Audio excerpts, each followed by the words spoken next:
أجيب دعوة الداعي إذا دعان. صدق الله العظيم. Chers frères, le verset que j'ai lu devant vous se trouve dans un passage où Allah subhanahu wa ta'ala il parle du mois de Ramadan.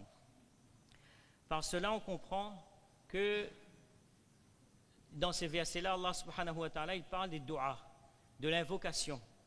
On comprend donc qu'il y a une corrélation, un lien direct entre ce mois de Ramadan et les du'a. Le mois de Ramadan, c'est le mois du Coran, c'est le mois des invocations. Mais souvent, vous savez, chacun de nous, on fait des du'a. Chacun de nous, tous les jours, on demande à Allah subhanahu wa ta'ala. Mais on se pose un certain nombre de questions, comme par exemple, comment faire du'a? Comment faire de sorte que mes doigts sont acceptés par Allah subhanahu wa ta'ala? Des fois même, il y a des gens qui nous disent comme ça qu'ils ne savent pas qu'est-ce qu'il faut demander à Allah. On ne connaît pas la façon de demander, on ne sait pas qu'est-ce qu'il faut demander. Est-ce qu'il y a des choses qu'il ne faut pas demander justement? Est-ce qu'il y a des choses qu'Allah n'aime pas qu'on demande? Et souvent on se pose la question aussi, je fais doigt tous les jours, je demande à Allah, je ne vois pas l'acceptation de ces doigts-là. Est-ce qu'Allah n'accepte pas mes doigts? Qu'est-ce qu'il peut y avoir dans mes doigts que Allah subhanahu wa ta'ala il n'accepte pas? Et est-ce que vraiment c'est pas accepté par Allah subhanahu wa ta'ala? Y a-t-il des signes pour nous faire comprendre que on est en train de vivre un moment où Allah subhanahu wa ta'ala il accepte les doigts? Bref, tout ça on va dire, ce sont des questions qui arrivent à notre esprit quand on fait doigt, quand on demande doigt avec Allah subhanahu wa ta'ala. Et c'est pour ça qu'on va voir ensemble, Inch'Allah, en quelques minutes, ces quelques questionnements-là, on va dire. Avant tout, les doigts, c'est la racine des ibadah. Le prophète sallallahu alayhi wa sallam, il nous dit « Ad-du'ahu huwa al-ibadah ». Le doigt, c'est la ibadah, c'est l'adoration en lui-même. Et dans un autre hadith, un peu plus faible, où il dit justement que les doigts, c'est la fondation, c'est la racine des ibadah. Vous savez, lorsqu'il y a un arbre, par exemple, s'il y a une branche, par exemple, qui commence à sécher, et on coupe la branche, l'arbre va commencer à pousser. S'il y a un tronc, par exemple, même le tronc même, s'il est plus bon, quelquefois il arrive comme ça, il y a des termites, on coupe le tronc et l'arbre reprend. Mais si la racine est pourrie, on ne peut plus rien faire. L'arbre va tomber. Alors imaginez-vous que le doua, les invocations, c'est la fondation et c'est la racine de tout l'ibadah. C'est-à-dire que si le doua il n'est pas bon, si le doua il n'est pas accepté par Allah subhanahu wa ta'ala, alors comment voulez-vous que les autres ibadah, que nos jeûnes qu'on fait, que le tarawih qu'on fait, que les qiyamul layl qu'on fait, comment ça va être accepté par Allah subhanahu wa ta'ala? Si le si la racine n'est pas acceptée par Allah subhanahu wa ta'ala. Et le doua, il est tellement important que, vous savez, sur cette terre-là, l'être humain, lui, il n'aime pas qu'on lui demande trop. Un de nos professeurs, Moulana Abbas, il disait, pour rigoler, il disait comme ça que s'il y a quelqu'un qui vous colle trop, qui est un peu collant avec vous, il y a une manière de le faire éloigner de vous, c'est de lui demander souvent des choses. Par exemple, là, il vient, et vous lui demandez, pas 1 euro là, une fois, aujourd'hui. Dans 2 jours après, vous lui demandez, t'es là, je n'ai pas de monnaie là. Tu n'as pas d'euros avec toi? Cette personne-là, il ne viendra plus. Il va s'éloigner de vous. Parce que l'être humain, il est comme ça, il n'aime pas qu'on lui demande. Et Allah subhanahu wa ta'ala, c'est le contraire. Allah, il n'aime pas qu'on ne lui demande pas. Allah subhanahu wa ta'ala, il se met en colère et il n'aime pas qu'on lui demande pas. Dans le Coran, Allah dit وَقَالَ رَبُّكُمُ ادْعُونِي أَسْتَجِبْ لَكُمْ. Oh vous les êtres humains, demandez-moi, je vais vous accepter. Et qu'est-ce qu'il dit après? إِنَّ الَّذِينَ يَسْتَكْبِرُونَ عَنْ عِبَادَتِي. Que ceux qui font preuve d'orgueil par rapport à ibadah ici, ça veut dire à mes invocations, à me demander, سَيَدْخُلُونَ جَهَنَّمَ دَاخِلِينَ. On va les faire entrer dans la géhenne. Ça veut dire qu'Allah il n'aime pas. Allah, c'est celui qui donne tout. Donc Allah subhanahu wa ta'ala, il voudrait qu'on lui demande. Alors c'est pour ça mes frères, comment faudrait-il faire pour qu'Allah subhanahu wa ta'ala il nous donne une réponse à nos demandes? Et qu'est-ce qui fait que souvent on demande, mais on est privé de l'acceptation de la part d'Allah subhanahu wa ta'ala? Tout d'abord, chacun de nous, on doit considérer, ça c'est la première chose que les ulama disent, considérer ce dua-là comme quelque chose d'important, de vital. On vous a dit là, ça constitue la racine de tous les ibadah. Ça veut dire que c'est très important dans la vie du musulman. Pas seulement dua comme ça, j'ai un petit temps, je fais dua, et juste comme ça, ou bien je trouve quelqu'un, souvent on ne donne pas l'importance au dua, d'accord? On trouve quelqu'un qui dit, fais dua pour moi, hein? Mais ça c'est des paroles comme ça, non. Vraiment avec importance, on considère là, on demande à la personne de faire dua pour nous, c'est bien, c'est une bonne chose, hein? Mais 2 minutes après, on a même oublié qu'on lui a demandé de faire dua pour nous. C'est comme si on lui a dit assalamu alaikum. Non, considérez le dua comme quelque chose d'important, et un des piliers des doigts, c'est la présence du cœur. Le prophète alayhi salatu wassalam, il nous dit qu'Allah, il n'accepte pas les doigts de qalbin ghafil, un cœur insouciant. Quand on fait doigt avec Allah, ça c'est le cœur même du doigt. Écoutez bien mes frères, les doigts, c'est comme ça, souvent on arrive, il faut qu'on connaisse qu'est-ce qu'on est en train de demander à Allah subhanahu wa ta'ala. Il faut qu'on fait doigt, même après la salat, c'est un moment où le doigt il est accepté, on lève ses mains comme ça là, Rabbana atina fid dunya, le imam il fait doigt, et là on est là, on regarde ses ongles, comme ça, on regarde si la lumière est éteinte, elle est allumée, Ousmane, quoi on fait, est-ce que 30 mètres de la chaise, pas 30 mètres de la chaise, d'accord? Ça c'est un cœur qui est insouciant. Et le prophète alayhi salatu wassalam, il nous dit que Allah il n'accepte pas un cœur insouciant lorsqu'il demande à Allah subhanahu wa ta'ala. C'est normal, on est en train de parler à Allah. C'est comme si, je vous donne un exemple, c'est comme si on a besoin d'un travail, on va solliciter, c'est un exemple, hein, on va solliciter monsieur le maire par exemple. Et là on appelle monsieur le maire, il dit monsieur le maire. Et lorsqu'il nous regarde, parce qu'Allah il dit, Allah il répond à celui qui demande. Lorsqu'on lève ses mains, on demande à Allah. Allah, il nous répond. Et là, on dit, on appelle monsieur le maire, monsieur le maire. On fait comme ça. Et lorsqu'il nous regarde, oui, qu'est-ce que tu veux? Tu as besoin de quelque chose? Et là, on fait comme ça, on trompe son téléphone. Attends un instant, trompe le téléphone. Le maire reste devant lui. Il est en haut. Non. Le cœur, quand on demande quelque chose, on demande à Allah subhanahu wa ta'ala, c'est avec un cœur rempli de conscience dont on a besoin Allah subhanahu wa ta'ala. Istighfar, c'est pareil. Demande de pardon. Istighfar, astaghfirullah, astaghfirullah, astaghfirullah. C'est comme si on est en train de faire un fait tasbih, mashallah, c'est bien. Mais on demande à Allah, quelquefois même il arrive, on est dans le chemin, il fait gouna, et on fait astaghfirullah, astaghfirullah, astaghfirullah. Non. Quand on demande à Allah, on est en train de parler à Allah subhanahu wa ta'ala, avec un cœur rempli de présence d'Allah. Le doigt, on ne doit pas prendre cela à la légère. Alors, pour multiplier justement nos chances d'être acceptés par Allah subhanahu wa ta'ala, les ulama, ils nous donnent un certain nombre de adab également. Donc, dans la mesure du possible, avoir le wuzu, s'asseoir face à la qibla. Et très important, commencer, ne pas se précipiter dans les doigts.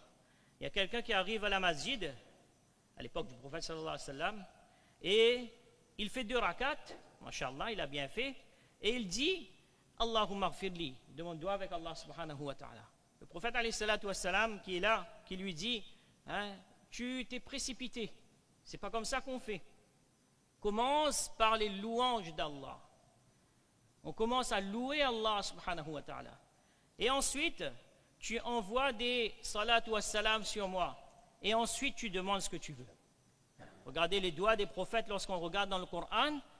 Les doigts des prophètes, alayhi salatu wassalam, il y a toujours les louanges d'Allah. La ilaha illa anta subhanak. Le doigt de Yunus, alayhi salam. Donc, lorsqu'il a besoin d'Allah, subhanahu wa ta'ala, il loue Allah. Oh Allah, j'ai besoin de toi. Il n'y a pas de divinité en dehors de toi. Oh Allah, c'est toi qui donnes. Et ensuite, le prophète, sallallahu alayhi wa sallam, il nous dit d'envoyer les duroud, d'envoyer les salat wa salam sur lui d'abord, et ensuite, tu demandes ce que tu as besoin de demander. Une autre chose également, c'est de demander avec certitude, avec yaqin, en croyant ce qu'on est en train de demander à Allah subhanahu wa ta'ala. Pas dans le doute. Et ça arrive souvent dans notre esprit. On demande, mais nous-mêmes nous dit, c'est bon, qu'est-ce qui passé, Allah, il s'est accepté. Hein? Non, quand on demande quelque chose, c'est avec yaqin.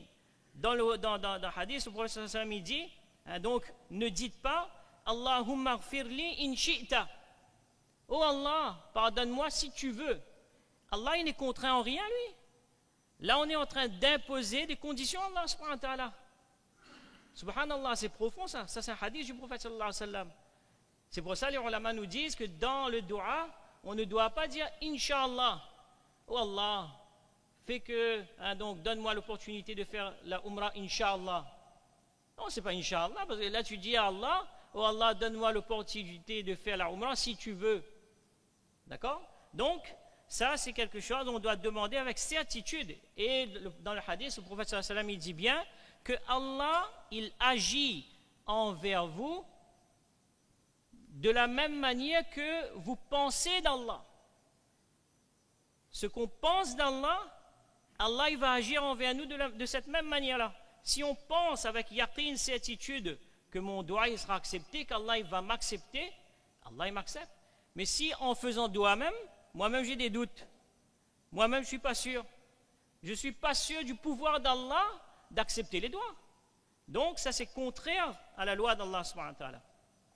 Et lorsqu'on fait doigt aussi, ben justement, il faut insister, takrar. Il ne faut pas juste demander comme ça, après, j'ai demandé, Allah n'accepte pas, fini, terminé. Demande plus moi.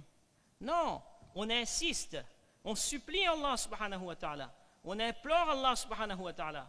Le prophète alayhi salatu wa salam, il était en train de faire la khutbah, il y a un bédouin qui arrive, il dit, oh Allah, au prophète d'Allah, il n'y a pas de pluie, il est à sécheresse. Le prophète sallallahu alayhi wa sallam fait doigt une fois, deux fois, trois fois. Sahaba radiallahu anhum, ils disent que le khutbah n'était pas terminé, parce que le prophète alayhi salatu wa salam était en train de faire khutbah. Le khutbah n'était même pas encore terminé, qu'on a vu les barbes du prophète sallallahu alayhi wa sallam mouillées par la pluie. Allah il a envoyé, alors qu'au début du khutbah, il n'y avait pas un centimètre de nuage aussi, il n'y avait pas à l'horizon. Le prophète sallallahu alayhi wa sallam il a insisté. Vous savez, les ulama nous disent que c'est comme un enfant. Un enfant, il vient auprès de sa mère, auprès de son père, il demande quelque chose, donne-moi quelque chose, il ne donne pas une fois. Qu'est-ce qu'il va faire? Il va pleurer, il va repartir, et ensuite il va revenir, il va repartir, il va revenir. À un moment donné, tiens, bon, la prend pour aller. Fatigue pas la tête de Moun. C'est comme ça. Donc c'est pareil, hein, il faut insister, il faut demander plusieurs fois, et demander souvent aussi. Quand on demande quelque chose, il faut savoir qu'il faut demander souvent. Il faut faire doigt dans la joie, dans la facilité, pour que nos doigts soient acceptés dans la difficulté. Subhanallah. Hadith du prophète sallallahu alayhi wa sallam, que lorsque quelqu'un il demande, lorsque les anges ils entendent la voix de quelqu'un qui est en train de dire Ya Allah, Ya Arhamar Rahimin, alors il y a deux sortes de réactions des anges. Écoutez ça bien. Les anges réagissent de deux manières. Il y a les anges, lorsque la personne va demander, il va se dire ah, ça c'est une voix connue ça, on le connaît bien lui. Alhamdulillah, on le connaît bien, on entend souvent cette voix-là. Oh Allah, accepte son doigt. Parce que lui, on le connaît lui. Et il y a l'autre personne qui va demander, et les anges vont dire mais quelle voix étrange, on n'entend jamais. Et là, les anges, ils ne font pas de doigt avec Allah, ils ne demandent pas l'acceptation à Allah subhanahu wa ta'ala. Subhanallah, quelle différence. Et là, les ulama nous expliquent que la première personne, c'est celui qui demande dans la joie, qui demande dans la facilité. Il demande toujours. Tous les jours, il est en train de faire doigt. Et là, les anges, ils reconnaissent sa voix. Et quand il est dans la difficulté, les anges disent à Allah, accepte-le parce que c'est quelqu'un qu'on connaît. Ça, c'est notre ami, ça. Il nous demande souvent, lui. Et l'autre personne, c'est que lorsqu'il y a une difficulté, quand on est bien, alhamdulillah, on fait la salat terminée, on s'en va. Hein, on pense pas à Allah. Et quand on voit Ali assis dans le masjid 30 minutes, là, il y a un souci, là. Soit on a l'examen pour passer, soit il y a un problème à la maison, soit il y a un problème financier. Quand tu vois qu'il s'assoit un peu trop, là, tu dis, oh là là, il y a un problème. Donc on ne doit pas être comme ça. On doit être parmi ceux qui demandent et qui demandent toujours pour que les anges reconnaissent notre voix. Le prophète alayhi salatu wassalam, c'est quelqu'un qui ne faisait pas de péché. Et qu'est-ce qu'il dit? Moi-même, je demande à Allah le pardon 70 fois par jour. Et dans une autre version, 100 fois par jour. Et on pleurer. Ça aussi, ça fait partie des hadiths. Le prophète sallallahu alayhi wa sallam, il dit, pleurer devant Allah, verser des larmes, jusqu'à tellement c'est important que celui qui ne peut pas pleurer, alors qu'il fasse semblant de pleurer. Subhanallah. Ça aussi, Allah accepte. Même si tu ne peux pas, tu fais semblant. Et Allah, il accepte. On lève les mains. Ça aussi, c'est important. On lève les mains devant Allah, subhanahu wa ta'ala, pas les mains relâchées comme ça. Là, on fait un doigt. Rabbana atina fid dunya hasana, wa fil akhirati hasana, wa qina adhaban nar. Sallallahu alayhi wa sallam. Non, lève les mains, demande à Allah. Vous savez, lorsque Shaitan, il a été évincé, donc Allah subhanahu wa ta'ala l'a maudit. Qu'est-ce qu'il a dit? ثم لآتينهم من بين أيديهم ومن خلفهم وعن أيمانهم وعن شمائلهم. Que il a fait promesse que oh Allah, je vais venir devant eux, derrière eux, sur le côté droit, côté gauche, pour essayer de les faire perdre le bon chemin. Il a cité 4 endroits: devant, derrière, droite, gauche. Les ulama nous disent qu'il a oublié 2 djihad, ça veut dire 2 directions. Il a oublié en haut et il a oublié en bas. Ça, c'est les paroles des ulama. Ils disent que en haut, c'est quoi? Allah subhanahu wa ta'ala, il a fait qu'il a oublié ça pour nous donner l'opportunité que lorsqu'on va lever les mains, on va regarder Allah subhanahu wa ta'ala. Donc, Allah, il va accepter notre doigt. Et lorsque sera dans le sujoud, le front sur le sol, ça aussi, en bas aussi, il a oublié. Donc, à ce moment-là, ça, c'est le moment et l'endroit, c'est la position qu'Allah subhanahu wa ta'ala, il va accepter nos doigts. Alors, aussi, il est dit qu'il y a 3 éléments pour favoriser l'acceptation du doigt. Il y a les moments particuliers, ça on connaît, les endroits particuliers et l'état de la personne également. Ça aussi, ça compte. L'état de la personne, par exemple, opprimé. Quelqu'un qui est opprimé, qui a subi une injustice, le prophète sallallahu alayhi wa sallam dit, craignez le doigt de l'opprimé, car il n'y a aucun obstacle entre son invocation et Allah. Il n'y a aucun obstacle. Celui qui est opprimé, qui demande doigt, ça part directement. Et là, on va voir tout à l'heure, parce que vous allez me dire, ben oui, mais il y a beaucoup d'opprimés dans le monde où on ne voit pas l'acceptation. Non, vous allez voir, Inch'Allah.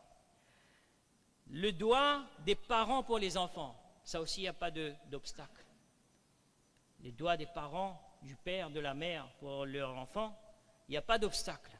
Et c'est pour ça, les ulama nous disent quelque chose de très important pour chacun d'entre nous, pour les frères, pour les mères et sœurs également, que ne disez jamais des mauvaises paroles envers vos enfants. Vous savez, quelquefois, il peut y arriver un malheur que l'on ne comprenne pas, mais qui peut être le fruit d'une mauvaise parole qu'on a dit sur notre enfant. Ça, c'est très important, c'est capital. Il ne faut jamais dire, donc faire un bas de doigt, comme on dit, une malédiction sur son enfant, même inintentionnellement également, involontairement. Il faut vraiment se contrôler là-dessus. Le cheikh qui est venu la dernière fois, pour ne pas être trop long, il nous a raconté, il y a beaucoup d'entre nous qui étaient là, l'histoire de ce jeune qui avait 17 ans. Il est arrivé à la maison, je ne vais pas raconter toute l'histoire, mais juste une partie, avec l'odeur de la cigarette. Et son père lui a dit, est-ce que tu as fumé? Il a dit, non, je n'ai pas fumé. Alors le père il a dit que si tu mens là, Allah il brise ton cou. Ça c'est une expression en arabe. Donc Allah il brise ton cou. Il a dit comme ça. Il dit, il ne s'est pas passé une semaine, l'enfant il est tombé dans la piscine, il n'y avait pas d'eau, il est tombé dedans, il s'est brisé le cou, il est devenu tétraplégique, paralysé à vie. Une parole de son père, subhanallah. Il pouvait juste parler et manger, c'est tout. Tous les autres membres de son corps ne fonctionnaient plus. Bref, on ne va pas rentrer dans les détails. C'est très important que les parents ne disent pas n'importe quoi. Et bien sûr, les moments d'acceptation, on est dans un moment, dans le mois de Ramadan, c'est un moment d'acceptation, un très grand moment d'acceptation, le moment de iftar, le moment, un dernier tiers de la nuit, de tahajjud, etc., le Jumu'ah avant Maghrib. Donc ça, c'est les moments très importants où Allah subhanahu wa ta'ala, il accepte les du'as. Les endroits aussi, bien sûr, il y a la masjid, ce qui constitue un endroit de choix pour faire dua avec Allah subhanahu wa ta'ala. Juste avant la salat, le prophète sallallahu alayhi wa sallam, il dit les duas sont acceptés entre l'azan et le iqama. D'accord? On vient dans la masjid, on fait dua après la salat. Après la salat, hadith de Tirmizi, le prophète sallallahu alayhi wa sallam, il dit que celui qui, après la salat, en ce sens, d'accord? Donc, qui fait dua et qui lève ses mains, celui qui n'a pas fait ça, c'est le vrai privé. C'est celui qui est privé. Il est privé des bénédictions de ce moment-là. D'accord? Donc ça, c'est très important de faire dua. Et les endroits aussi, comme on a dit, donc les masajid, etc. Après, il y a bien sûr les endroits pieux, Makkah, Madina, le Multazam, la Pierre Noire, etc. Et aussi, quelque chose, on va voir les différentes choses pour finir qui empêchent l'acceptation des doigts. Ça, c'est très important. Qu'est-ce qui peut, on a dit là tout à l'heure, comment ça se fait que nos doigts ne sont pas acceptés quelquefois? Eh bien, il y a un certain nombre de choses qui empêchent l'acceptation de nos doigts. Premièrement, être trop pressé. Lorsqu'on est pressé dans le doigt, on demande avec précipitation, on ne fait pas comme il dit. Donc, il y a quelqu'un qui a demandé doigt avec Allah subhanahu wa ta'ala, le prophète lui a dit « Tata'ajjalouna al-ijaba » Tu es pressé, tu es trop pressé, vous êtes trop pressé de voir l'acceptation de ce doigt-là. Non, il faut attendre, il faut de la patience. Qu'est-ce que la personne dit? Que je fais doigt, mais je ne vois pas l'acceptation de ce doigt-là. Le prophète lui a dit non, tata'ajjalouna fil ijaba. Tu fais trop vite.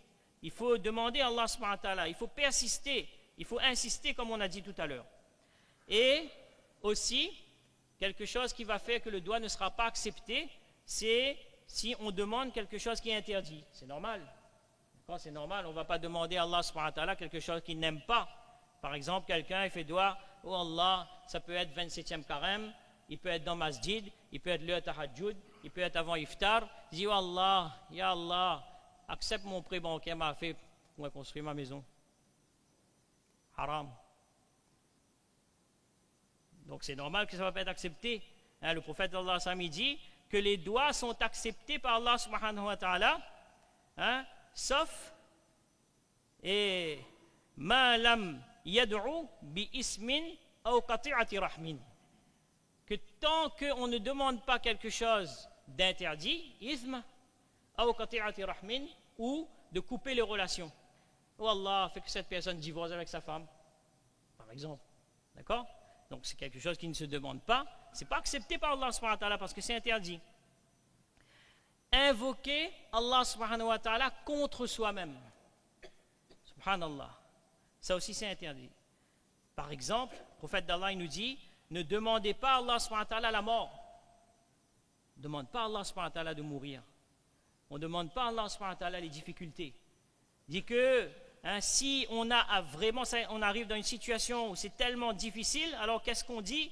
On dit, oh Allah, garde-moi en vie tant que la vie est meilleure pour moi. Et fais-moi mourir si la mort est meilleure pour moi. Ça, c'est un doigt. Mais on ne demande pas à Allah subhanahu wa ta'ala, il est interdit de demander à Allah subhanahu wa ta'ala des difficultés, demander la mort. Le prophète sallallahu alayhi wa sallam, il est parti visiter quelqu'un et il a trouvé cette personne-là dans un état pitoyable. Il était comme un petit poussin, comme ça, il était recroquevillé sur lui-même, etc. Le prophète sallallahu alayhi wa sallam, il a tout de suite compris. Il a dit, Hal kunta da'awta Allah bi shay'in? Est-ce que tu as fait dua avec Allah subhanahu wa ta'ala? Tu as demandé une chose particulière à Allah? La préférence est na'am. Ah, si, j'ai demandé. Il dit, qu'est-ce que tu as demandé?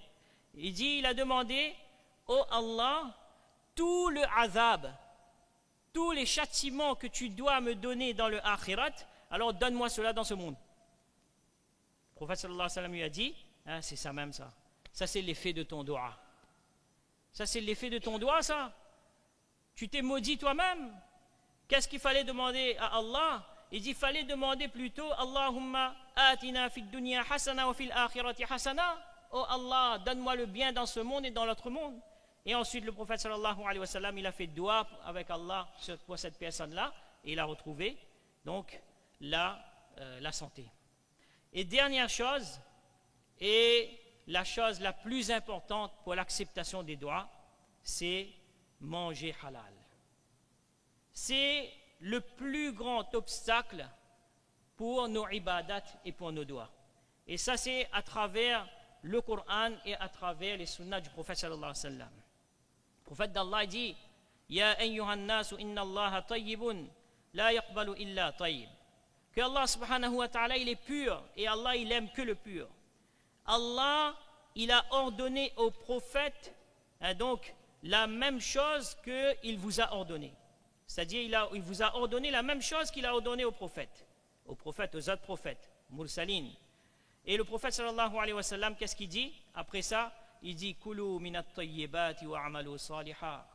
Mangez des bonnes choses et accomplissez de bonnes actions. Et dans un autre hadith, le prophète sallallahu alayhi wa sallam, il dit, dans ce hadith-là, le prophète sallallahu alayhi wa sallam, dans ce même hadith, il va citer l'exemple de cet homme qui a tout pour faire accepter son doigt. Il a tout. Il est en voyage. Le doigt du voyageur, c'est accepté. Hein? C'est pour ça, lorsque les gens ils vont en voyage, ils disent, ah ben fais doigt pour moi, prends ton doigt. Parce qu'il est voyageur. Il est dans une mauvaise posture. Mais le prophète sallallahu alayhi wa sallam, qu'est-ce qu'il dit? Il dit comment son doigt pourrait être accepté? Sa nourriture est haram, sa boisson est haram, il se vêtit de haram, et son riza est haram. Tout est haram. Alors comment voulez-vous que son doigt soit accepté? Ça ne sera pas accepté. Et écoutez bien, ça c'est un autre hadith. Saad ibn Abi Waqqas, il dit que donc j'ai demandé au prophète d'Allah, faites que je sois mustajab ud-da'wat. Fais de sorte que je sois mustajab ud-da'wat, que mes doigts sont acceptés. Alors le prophète sallallahu alayhi wa sallam, il lui dit, oh Saad, mange de ce qui est pur, Allah il va accepter tes doigts. Mange le halal, Allah il va faire que tous tes doigts seront acceptés. Et le prophète sallallahu alayhi wa sallam, il cite, il dit, par celui qui détient l'âme donc de Muhammad entre ses mains, il dit que s'il y a une bouchée du haram qui va entrer dans ton ventre, alors toutes tes actions, tous tes amal, tous tes doigts ne seront pas acceptés pendant 40 jours. Imaginez une seule minute quelqu'un qui a mangé du haram, ne serait-ce qu'une petite partie juste avant Ramadan, ou bien dans le mois de Ramadan, ou bien n'importe quand dans l'année, 40 jours. Et il dit, dans la suite de ce hadith-là, n'importe quel serviteur d'Allah qui fait rentrer une bouchée de haram dans son ventre, alors cette partie du corps qui s'est nourrie de ce haram-là, il ne mérite que le feu. Donc mes frères, ça c'est quelque chose de très important. Et on finit en deux mots, qu'il y a des formes d'acceptation. C'est pour ça que je vous dis, quelquefois on ne voit pas l'acceptation de nos doigts. On dit, ben, on ne doit pas accepter. Non! Si tout ce qu'on a dit là a été mis en place, il n'y a aucune raison que notre doigt ne soit pas accepté. Parce qu'il y a plusieurs formes d'acceptation. Et ça qu'on ne connaît pas. Quelquefois, on demande quelque chose à Allah, et Allah, il nous donne soit tout de suite la chose, ou soit quelque chose de meilleur pour nous. Il nous donne quelque chose de meilleur. Bref, on a des exemples aussi dans le Coran, mais là, on ne va pas s'étaler dessus. Donc, première acceptation, Allah, il accepte directement le doigt, ou Allah, il nous donne quelque chose de meilleur. Deuxièmement, Allah subhanahu wa ta'ala, il va enlever de notre vie un malheur qui nous était destiné. Allah, il change le destin. Le doigt, il a la force de changer le destin. Et ça, on ne connaîtra pas, mais c'est l'acceptation de notre doigt. On croit que le doigt n'a pas été accepté. Si, il a été accepté, lui. Mais seulement, Allah, il a changé la forme. On avait, c'était marqué un accident dans notre vie. Allah, il a enlevé cet accident-là. Et troisième forme d'acceptation, c'est Allah, il va garder les récompenses de cela pour le akhira.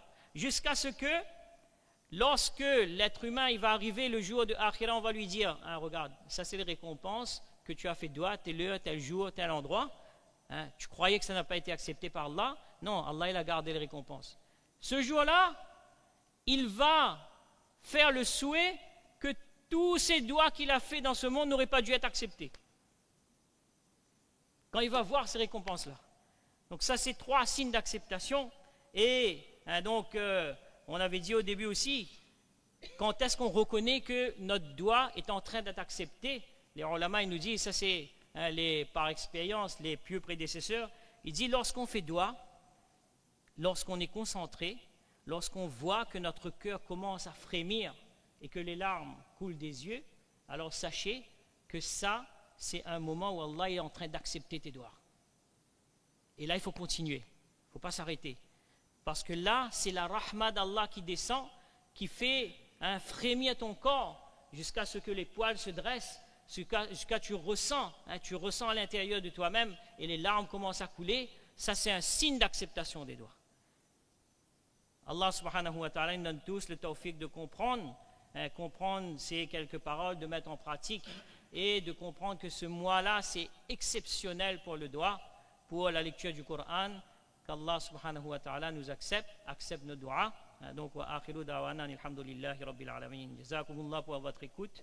Je pense que j'ai été un petit peu long. Je suis désolé pour ça. Inch'Allah, en espérant que ça a profité à tout le monde. Jazakumullah. Subhanallah wa bihamdihi, subhanakallahumma wa bihamdika. Ashhadu an la ilaha illa anta astaghfiruka wa atubu ilayk.